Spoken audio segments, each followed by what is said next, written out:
NRC চালু করতে গেলে পশ্চিমবঙ্গের রক্ত গঙ্গা বইবে। যারা এনআরসির কথা বলে মানুষের আতঙ্কের মধ্যে ফেলছেন, যারা এনআরসির কথা বলে মানুষের ভোগান্তি ফেলছেন, যে 22 জন মানুষ পর্যন্ত মারা গেছেন এনআরসির আতঙ্কে, তার দায় এই সরকারকে নিতে হবে। যাদের এই প্ররোচনা, যারা প্ররোচনায় প্ররোচিত ভয়ে আতঙ্কের মানুষগুলো মারা গেছে, এই 23টি জীবনের প্রাণ আমরা পরিষ্কার বলতে চাই। আমাদের কবিগুরু রবীন্দ্রনাথ ঠাকুর, তিনি বিশ্বকবি, বিশ্ববরেণ্য কবি, তিনি কবিগুরু রবীন্দ্রনাথ ঠাকুর বলেছেন যে তিনি আজ থেকে অনেক বছর আগে তিনি বলেছেন যে তার কবিতার মধ্যে একটি লাইন পড়ে শোনাচ্ছি, কেহ নাহি জানে কাহার আহ্বানে কত মানুষের ধারা, দুর্বার সতে এলো কোথা হতে সমুদ্রে হলো হারা।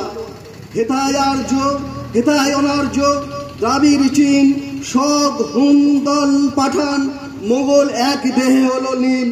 পশ্চিমে আজি খুলিয়াছে দ্বার, সেটা হতে সবে আনে উপহার। দিবে আর নিবে, মিলাবে আর মিলিবে, যাবে না ফিরে এই ভারতের মহামানবের সাগর তীরে। অর্থাৎ এই ভারতবর্ষের এটা রীতি, সব হুন দল মোগল পাঠান, যারা বাইরে থেকে এসে ভারতবর্ষের লীন হয়ে গেছে। আমি যদি আজকের প্রশ্ন করি অমিত শাহ পার্সির লোক, পার্সি দেশের লোক, তাহলে আমরা বলতাম অমিত শাহ তুমি দূর হটো। আমরা বলতে পারি বাজপেয়ী তুমি ইরাক থেকে এসেছিলে, আমরা ইরাক থেকে এসেছিল। এটা বাজপেয়ী যখন প্রধানমন্ত্রী ছিলেন তিনি স্বীকার করেছেন যে আমার পৃথিবী হলো ইরাক, আমার ইরাক হলো পৃথিবী, ইরাক থেকে আমি এসেছিলাম। আমরা বলতে পারি ইরাকে তোমরা আজকে ইরাকে চলে যাও। আমরা বলতে পারি আর্যরা মাত্র 2500 বছর তো পরে আগে তোমরা খাইবার গোলাম গিরিপথে এই ভারতবর্ষে প্রবেশ করেছো। আমরা বলি তোমরা দেশ থেকে চলে যাও। আমরা বলতে পারি এটা চট্টোপাধ্যায়, বন্দ্যোপাধ্যায়, দাশগুপ্ত, সেনগুপ্ত, এরা বিদেশি, তোমরা বিদেশে চলে যাও। এ কথা আমরা বলছি না, আমরা বলছি ভারতবর্ষে এনআরসি করা যাবে না।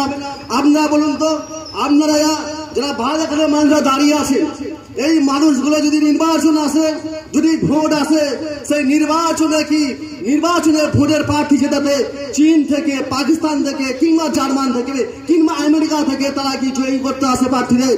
ভোট কারা দেয়? চীনের লোক ভোট দেয়, পাকিস্তানের লোক ভোট দেয়, আমেরিকার লোক ভোট দেয়, নাকি আপনারা ভোট দেন? কারা ভোট দেন? ভোট দেন তো আপনারাই, আপনারাই নাগরিক। যারা দেশের ভারতবর্ষের মাঠে ভোট দিচ্ছে তারাই নাগরিক। এই নাগরিকদের ভোট পেয়ে তুমি শাসন ক্ষমতায় হয়ে গিয়ে তুমি বলছেন মেধানাগরিক করতে চাইছো। এর আইন আমরা মানি না। তোমরা আরো বা দ্বিতীয় প্রশ্ন, আমরা যদি আজকে থেকে ভারত থেকে বা বাইরের দেশে যাই, যদি ধরুন আমি বাংলাদেশে গেলাম,